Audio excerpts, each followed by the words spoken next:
Yo, what's up guys? Shindig here, and this is going to be the 11.1 sub-rogue guide. Hope you enjoy. We're going to structure this video in the following way. We're going to look at talents first, then stats, then we'll go into single target. I think understanding the single target rotation is quite important, and it translates very well to what you do in Mythic Plus and AoE. So starting with talents.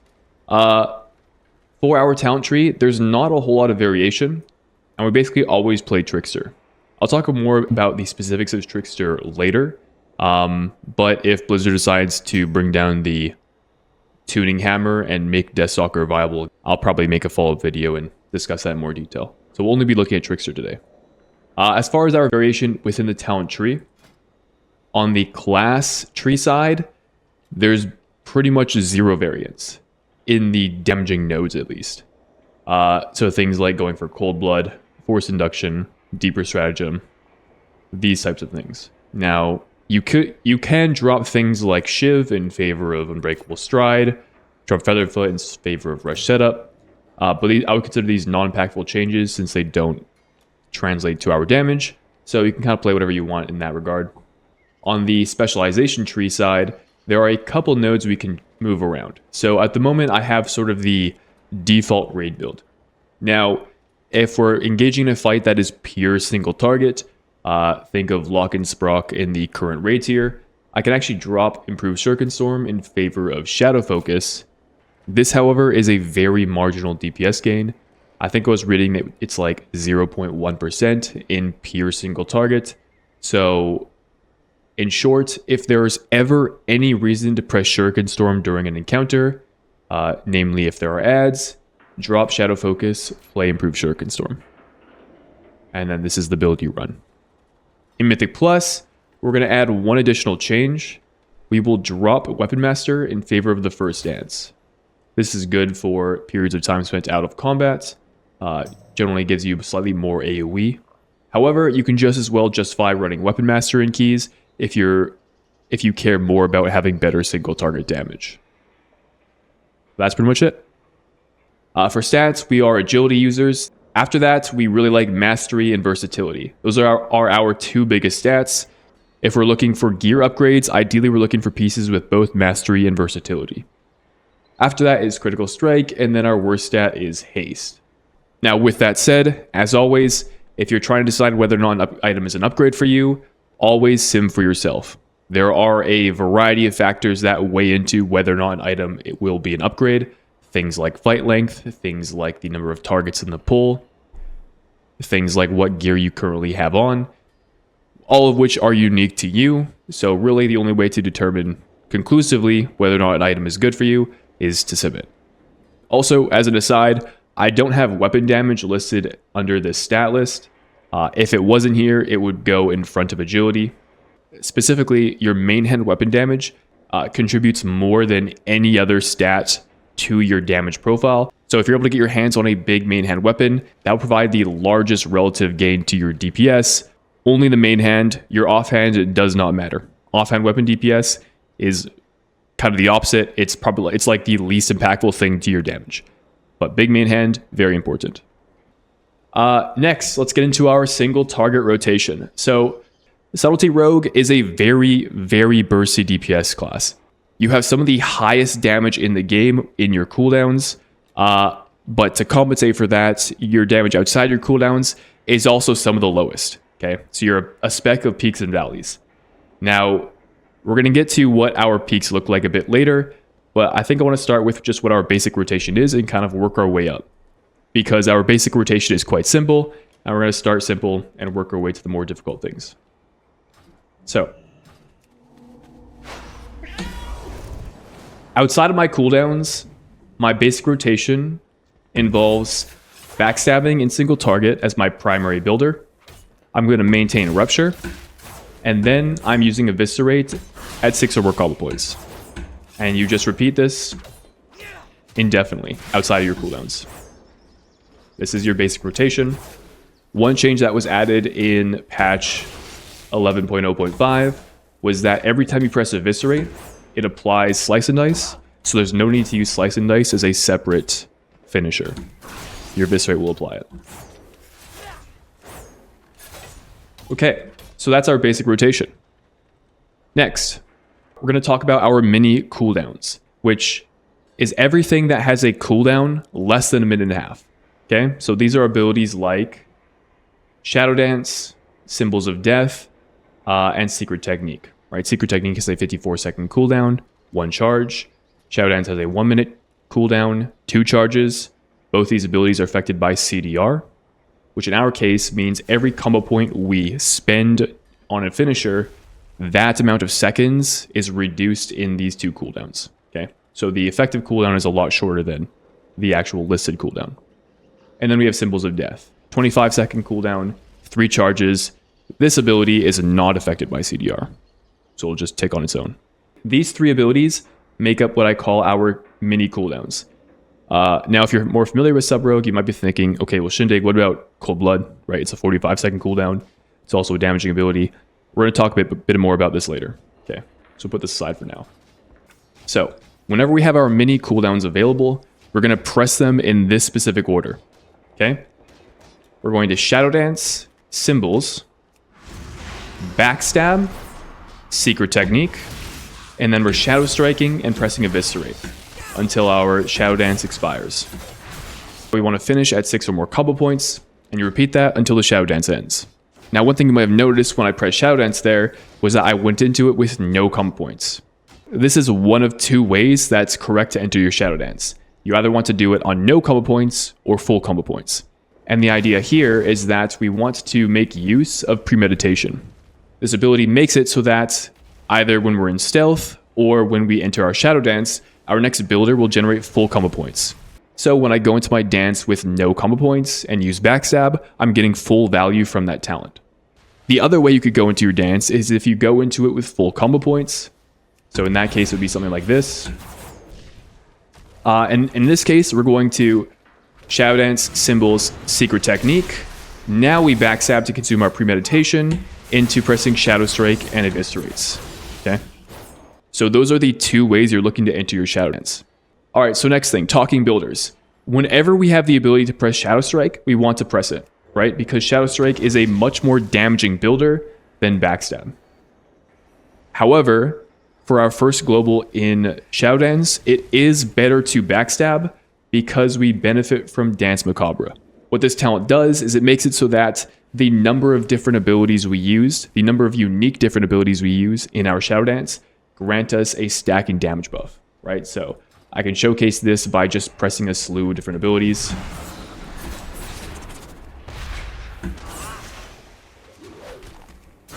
All right.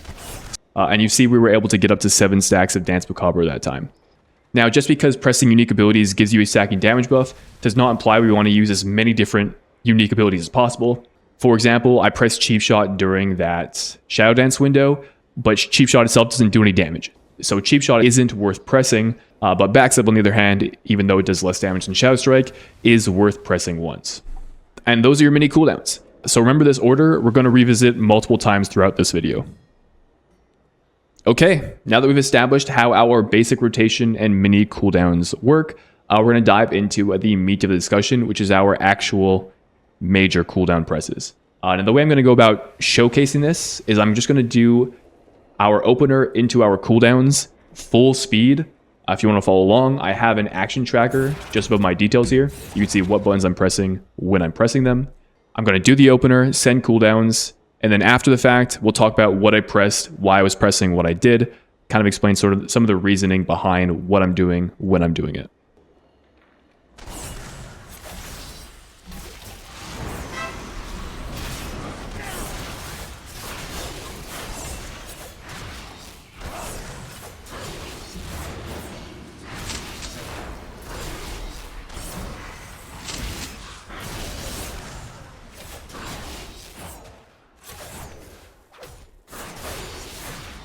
That's it.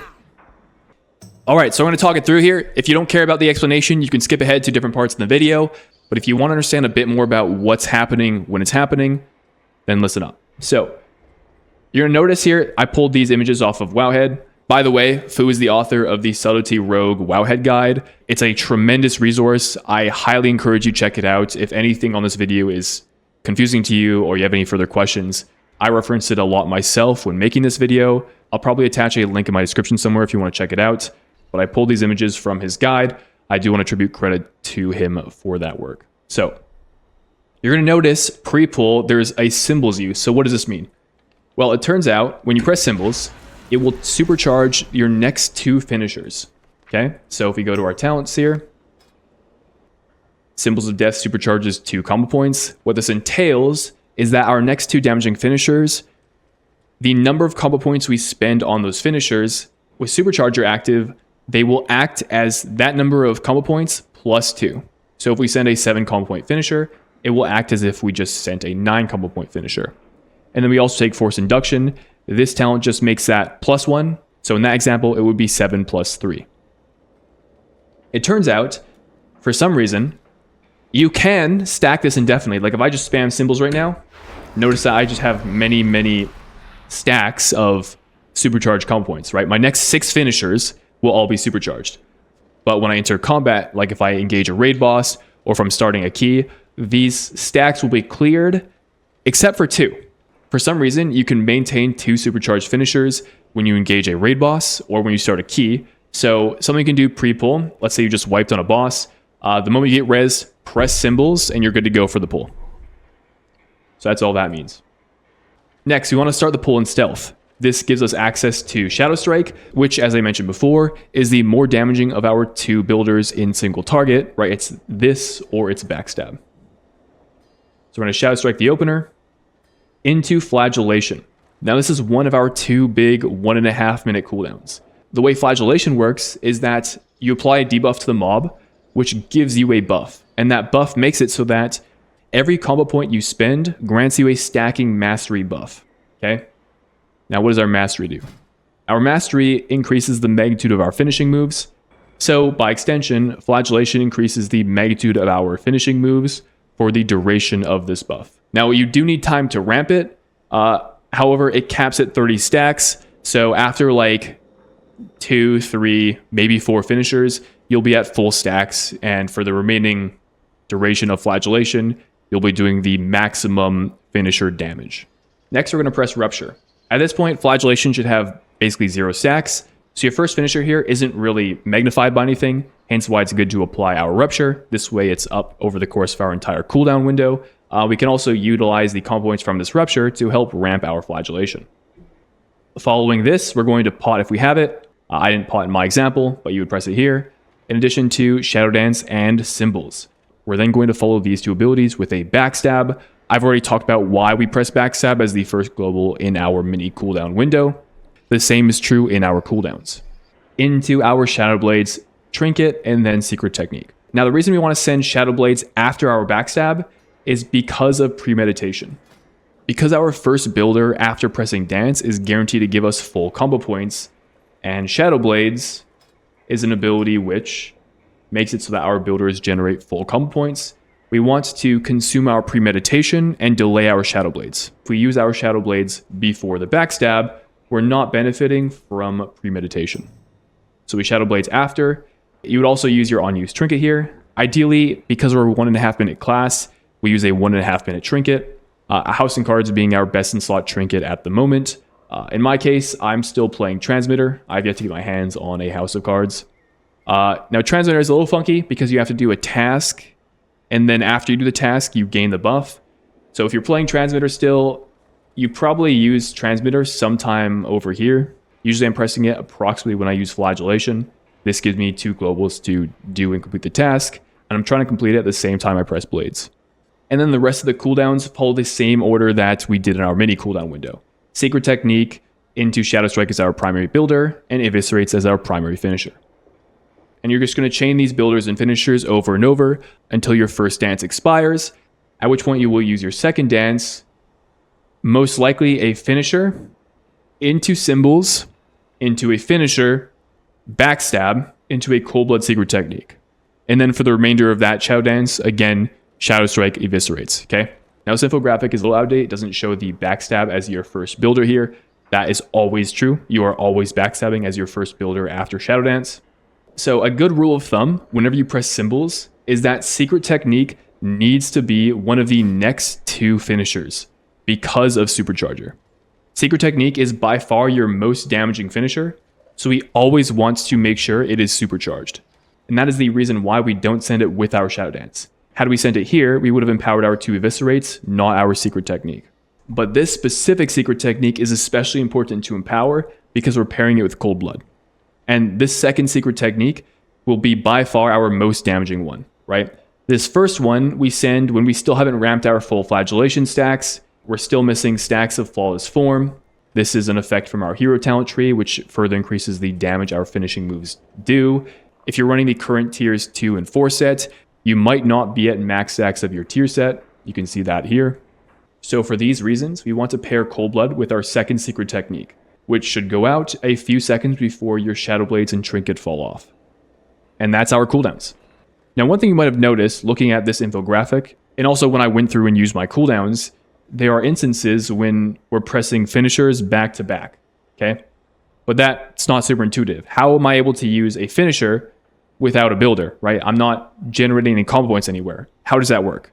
And to explain that, we need to understand how one of our talents work, and that talent is Shadowcraft.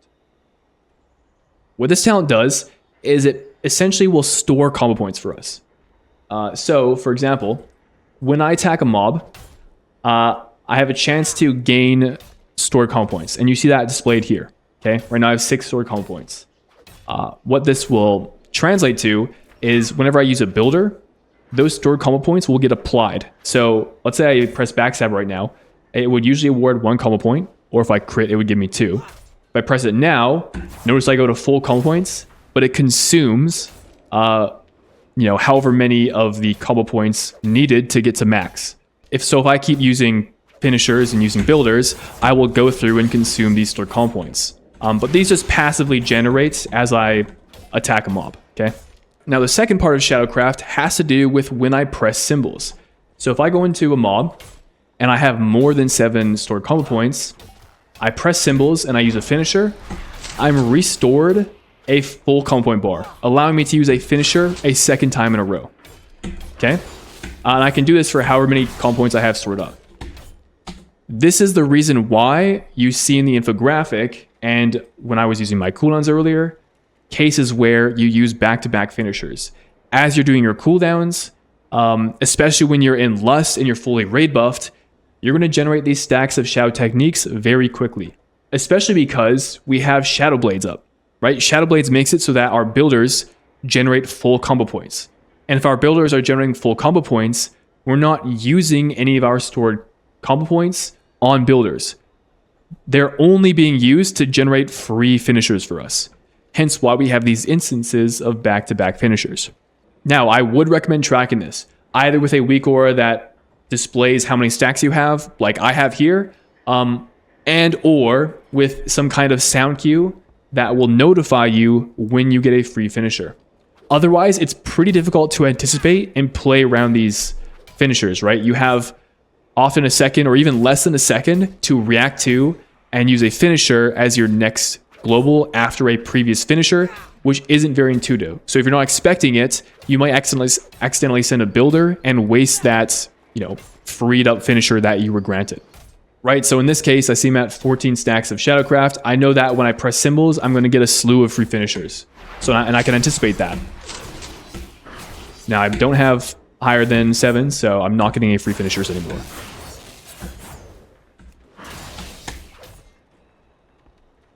So I definitely recommend tracking it, and it allows you to also kind of divert your attention to other things, aka pay attention to the mechanics that are happening during a boss fight, not stand in swirlies, that sort of deal. So if you want access to the specific weak aura I use, it's in my Discord, which is in the description. You can check it out there. Now, Trickster. So for the most part, it's not really worth thinking about, especially if you're learning the spec for the first time. I would worry about the nuances and optimizations of playing Trickster to come much later. But for reference, Backstab and Shadow Strike have a chance to proc Unseen Blade, which applies phase to your target. Okay, that's this ability here.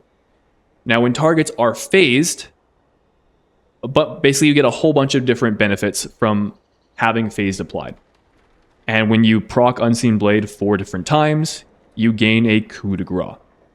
This pretty much acts as a super powerful eviscerate. Okay, it's eviscerate plus 5 combo points. So proccing Unseen Blade and then working up to a coup de grace is kind of the crux of the talent tree. Now, one optimization here is to make sure to only use coup de grace with Unseen Blade applied. This is due to the secondary effect, which makes it so that if your target is phased, you will gain 5 stacks of Flawless Form, which further increases the damage of your finishing moves. However, your uptime in single target is like baseline really high, so the odds that you press coup de grace and you don't have Unseen Blade applied are like pretty low. So again, if you're learning the spec, I wouldn't stress too much about it. Okay, and lastly, try to use coup de grace inside your dance. It's a small DPS gain to sit on a proc with real cooldowns coming up, and substitute eviscerate for black powder and single target. All right, so there's two sides to this. One, if you have a coup de grace proc, it is better to send it inside your dance. So let's say you're outside of your cooldowns, we have a Chow Dance and Symbols charge available. Let me just build up to one. All right, so I have a coup de grace charge here. What I can do is I would go Chow Dance, Symbols, coup de grace, backstab, secret tech, and now I'm into Shadow Strikes and Eviscerates, okay? So sending your coup de grace proc inside your dance is a slight DPS gain, and that's for the main reason that your coup de grace is kind of like a really heavy hitting finisher, and you gain various damage benefits inside your dance, inside your symbols, and also coup de grace counts as a unique ability, which then contributes to your dance macabre. Yo guys, editing Shindig here. I wanted to clarify something real quick. So you'll notice I put on screen here that I had phased applied. Now, if you're tracking phased, pressing coup de grace as your first finisher here, this is the one instance where that's good to do. Otherwise, if you either don't have phase on your target, or if we're entering our cooldowns, so we're going into our flag window, it's actually better to sec tech first. So hopefully that clears things up. Alternatively, let's say I have cooldowns coming up in like 20 seconds, and I'm sitting on a coup de grace proc. It is optimal to, instead of pressing Eviscerates as your primary finisher, right, that would, or in this case, it would consume my coup de grace, I can use Black Powder. Now, Black Powder is usually our AoE finisher. But if we're approaching cooldowns, you can substitute your Eviscerates for Black Powders until your cooldowns come up, and then your cooldowns pretty much go the same. But I'll show it real quick.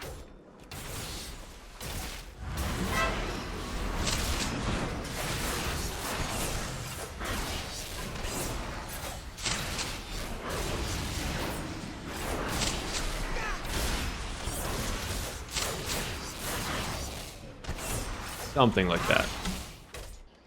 All right, moving on. So, single target tips. All right, so everything I'm going to talk about, you could effectively not pay any attention to, and you're still going to play the spec to like 90% of its potential, right? The important thing here is that you're using your cooldowns correctly. As sub-rogue, the vast majority of your damage is tied into your cooldowns. So everything I'm going to talk about now is what we're doing outside of our cooldowns, which is a very, very small part of our damage profile, okay? But with that out of the way, let's get into it. So, single target tips. We want to send 2 dances and 2 symbol charges in our cooldowns. You can think of this as having 2 by 2. You can see that here, and as I already demonstrated, we're pressing dance twice, and we're pressing symbols twice. I'm not sure why this infographic doesn't show a second symbols. That's aside the point.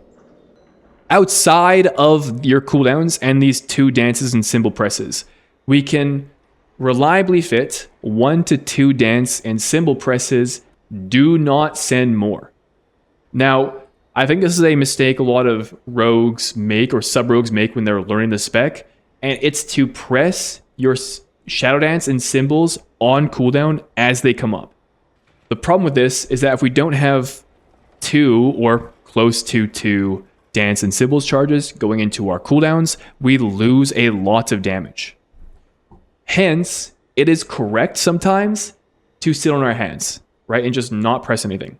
And as a very general rule, something you can think about is if we're 30 seconds away from our cooldowns coming up, do not press dance and do not press symbols. Most of the time, that means if you're able to have uninterrupted uptime, you will farm back the necessary dance and symbols charges to have to ready for your cooldowns, okay? follow-up question might be then, why do I say 1 to 2 dance or symbol presses? Why isn't it just 1 or why isn't it just 2? And the answer is that will vary per 90-second interval. And I'll use symbols as an example. So symbols has a 25-second cooldown, and you have 3 charges of it at the start of a fight. If we were to press 4 symbols uses over a 90-second interval, right? So we send 2 with our dance, and we send 2 outside of it. A total of 4 symbols charges is 100 seconds worth of cooldown, okay? But over a 90-second cooldown interval, right? That's the timing on our Shadow Blades. That's the timing on our flagellation. We can't sustain that rate, right? We're using more symbols charges than we have allotted cooldown. So what that implies is if we try to send 2 symbols charges between every cooldown set for an entire fight over a long enough encounter, we will eventually run out of symbols charges. As such, it is literally impossible to always send 2 symbols charges outside of your cooldowns. Now, if the encounter is short enough, you might be able to get away with it. But that's exactly the point. It's going to depend on the encounter and the fight you're doing. The same can be said for dance as well. However, dance is in a bit more of a unique situation because it's affected by CDR. Your finishers will refund cooldown. So sometimes you might be able to send 1 Shadow Dance, sometimes you might be able to send 2. And that's outside of your cooldowns. Trust me, if you ever try to send 3, you will be screwed for your cooldowns. You will not have enough dance charges available. Okay, so that's all good, but what about Secret Technique, right? That's one of our cooldown abilities. It's also affected by CDR, just like Shadow Dance. Well, simply put, we can kind of think of it like this. If we press Shadow Dance, then we press symbols. If we press symbols, then we press Secret Technique. So, if we're ever using Shadow Dance, if we're ever pressing symbols, Secret Technique must follow. That is the rule. You will never send a Shadow Dance, you will never send a symbols without pressing Secret Technique. Specifically, a Secret Technique must follow within 2 finishers because of Supercharger. Okay? And the vast majority of the time you use any of these 3 abilities, you're using them all together. However, there may exist situations that's not the case. And that's what this slide is here for. Suppose you have 1 Secret Technique charge, no Shadow Dance charges, no symbols charges, and your cooldowns are 40 seconds out. In this case, it's correct to just send what I'll call a naked Secret Technique, right? In the sense that this Secret Technique is not being buffed by either Shadow Dance or symbols, but it is worth putting on cooldown because it has a 54-second cooldown as Trickster, which is longer than our cooldown duration on our major cooldowns, but over a 40-second interval, we can fairly reliably farm back the CDR. Doing that will mean we have our Secret Technique back for our cooldowns, and we should have, 1 closer to 2 charges of Shadow Dance, and same thing for symbols, okay? So this would be a case where we're not pressing Shadow Dance, we're not pressing symbols, but we can press Secret Technique on its own. Alternatively, maybe we have 1 Secret Technique charge, we have 2 symbols charges, and no Shadow Dance charges, with our cooldowns being 30 seconds away. In this case, it's correct to send symbols plus Secret Technique, right? If we don't press symbols, we risk over-capping our charges. Preferably, we always want symbols to be on cooldown because that then implies we're not wasting any potential cooldown from this ability. And as I was mentioning before, if we're pressing symbols, we must press Secret Technique. In this case, we are a lot closer to our cooldowns being back, but because symbols supercharges our next 2 combo points and it gives us energy, this often gives us slightly better CDR, such that as long as we're pressing Secret Technique 30 seconds out from our cooldowns with symbols, we'll have time to farm it back. Now, the assumption being made in both these cases is that you have uninterrupted uptime on whatever mob you're hitting, on whatever boss you're hitting. If that's not the case, you may not be able to farm back your Secret Technique. That said, proceed with caution. It is not worth trying to fit in a Secret Technique or a symbols plus Secret Technique or the whole trifecta, Shadow Dance, symbols, Sec Tech, just before your cooldowns, if it means that they're then not up by your cooldowns, hence pushing your cooldowns back, okay? Again, the vast majority of our damage comes from our cooldowns. The last thing we want to do is risk delaying and pushing back these cooldowns. So if you're not yet comfortable with the timings of Subtlety, just don't press Secret Technique here. Don't press Symbols. You're much better off holding and waiting for your cooldown to come back up, and then following it up with the 2x2 Shadow Dance Symbols into your cooldowns, right? Next, utilize your mini cooldowns for moments of importance. So the same is also kind of true for our cooldown window, but namely, if you're wondering, okay, well, I have a dance and symbols charge up outside of my cooldowns. My cooldowns are like a minute away. What am I doing with it? The answer to that is to hold them for moments of importance, which usually translates to moments when ads are spawning on a fight, or if there's a damage amp, okay? Secret Technique plus ads equals good. One of the benefits of playing Sub Rogue is that, especially outside of your cooldowns, you're able to kind of move your damage around. When you choose to press your Shadow Dance and Symbols outside of your cooldowns is really up to you. You could press it immediately after your cooldowns. You could press it 30 to 40 seconds later. So you should use that to your advantage and save damage for these moments of importance. All right, Naked Sec Tech, I've already talked about. What about Vanish? How are we using Vanish during an encounter?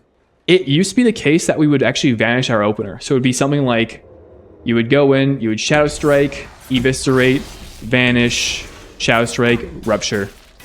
And I would have pressed Flagellation before I Eviscerated there. But that's how we used to open in the previous season.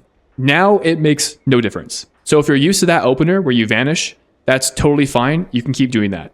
If you're newer to Sub Rogue, however, I would say don't vanish in the opener. It adds needless complexity. So then the question becomes, okay, well, what am I doing with Vanish? You can think of Vanish in two ways. One is it's a very, very, very small DPS ability. When you vanish, you gain premeditation. So your next combo point generator generates full combo points. And it also grants you access to Shadow Strike, which is the more damaging of your two builders, which is sweet, but it's not that impactful. So one way to use it is to press it on cooldown outside of your Shadow Dance. We don't need to press it in our Shadow Dance because we already have access to Shadow Strike.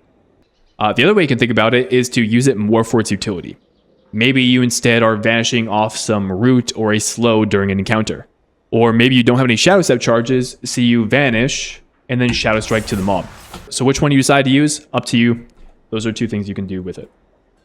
Okay, last thing. How many times am I pressing Cold Blood? So if we scroll up back to our cooldown infographic, you'll have seen that we're pressing Cold Blood with our second Secret Technique. As I've talked about already, this is ideal because of all these stacking damage buffs we have at this point. But because Cold Blood has a 45-second cooldown, and our major cooldowns have a 1 minute 30 cooldown, in order to have Cold Blood available for that second Secret Technique in our cooldowns, we would have to use Cold Blood literally on cooldown, right? The moment it comes up after 45 seconds, we need to press it and use it. Being able to do that reliably isn't super consistent. So the consensus then is that we don't actually treat Cold Blood like a 45-second cooldown, but rather a 1 minute 30 cooldown. So really, we're only pressing it once every minute and a half with our super-powered second Secret Technique in our cooldown window. All right, moving on. Let's talk Mythic Plus and our AoE rotation. So in less than 7 targets, nothing changes inside your real and mini cooldowns, right? Recall the discussion we had earlier. This is due to one of our Trickster talents that basically allows our abilities to cleave, namely Nimble Flurry. Whenever we have Flawless Form active, Flawless Form is a buff granted from multiple things, but most notably whenever we proc an Unseen Blade, all of our kind of single target abilities now cleave to 7 additional targets. So it's essentially Blade Flurry for Sub Rogue. And what ends up being the case is that in less than 7 targets, we just use that as our AoE and we do our single target rotation. Now, when we're outside of cooldowns, there is some small variation. Your number one priority is to apply ruptures to mobs that will live sufficiently long. Rupture is your most efficient finisher, does the most damage for the least amount of energy when compared to your Eviscerate and Black Powder, as long as the mobs you're applying it to will live long enough. Okay, the follow-up question then is how long is long enough? I don't actually know off the top of my head. I'm sure somebody in the comments might have an answer to that, but use your common sense, prioritize applying ruptures to the mobs with the highest health pools, and you should be good to go. Next, if Flawless Form is active, meaning that our abilities are cleaving with Nimble Flurry, you're going to use Shuriken Storm as your primary builder in 3 or more targets, and Eviscerate as your primary finisher. Then, if you do not have Flawless Form, Black Powder is your primary finisher. Next, in pulls of 7 or more mobs, now we start to see some more variation in our cooldown window. Namely, we now use Black Powder as our primary finisher over Eviscerate, so you replace all the instances of Eviscerate with Black Powder, and we're going to weave in a Shuriken Storm during our dance, okay? We're doing this for additional Dance Macabre stacks and to utilize a talent known as the Rotten. The Rotten makes it so that your next 2 combo point generating abilities after pressing Symbols of Death do increased damage and are guaranteed to critically strike. Pair that with Find Weakness, which causes all of your attacks to bypass 30% of the enemy's armor.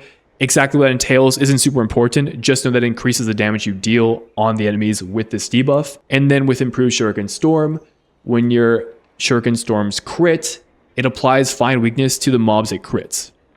So if we pair the Rotten, which guarantees our Shuriken Storm crits, with Find Weakness, we apply Find Weakness to all of the mobs in an AoE pull, and in these many mob pulls, that ends up being an efficient builder to use.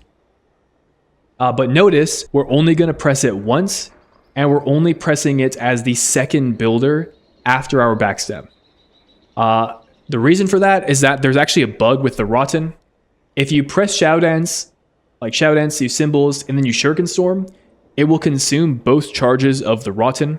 So preferably, where we want to backstab or Shadow Strike as our first builder, then Shuriken Storm is the second one, so as to not waste a stack of the Rotten. Okay, so let's go see what this looks like. Alright, this is only 5 mobs, but we can pretend it's more than 7.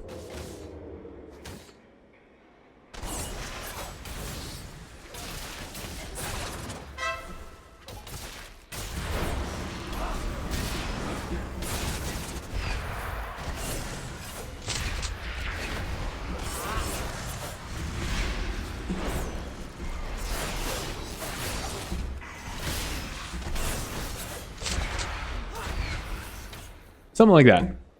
You can utilize the start of your flag window to apply ruptures to the significant mobs in the pool before eventually going into your first dance and shadow blades. And then, like in single targets, every time we enter dance, we want our first global to be backstab, followed by Sectech, followed by Shuriken Storm into Black Powders. And then we Shadow Strike as our primary builder. Now, Shadow Strike is still your best builder to use in 7 or more mob pulls, so once we pressed backstab and Shuriken Storm, we default to using Shadow Strike. Alright, and then outside of cooldowns, your number 1 priority, much like previously, is applying Rupture to mobs that will live sufficiently long. After applying Ruptures, use Shuriken Storm and Black Powder. Alright, some tips. So, in Mythic Plus, try to use your cooldowns on cooldown. Now, this isn't really unique to Sub-Rogue, this is true for basically every DPS specialization in the game. The more uses of cooldowns you get over the course of a dungeon, the more damage you're generally going to do.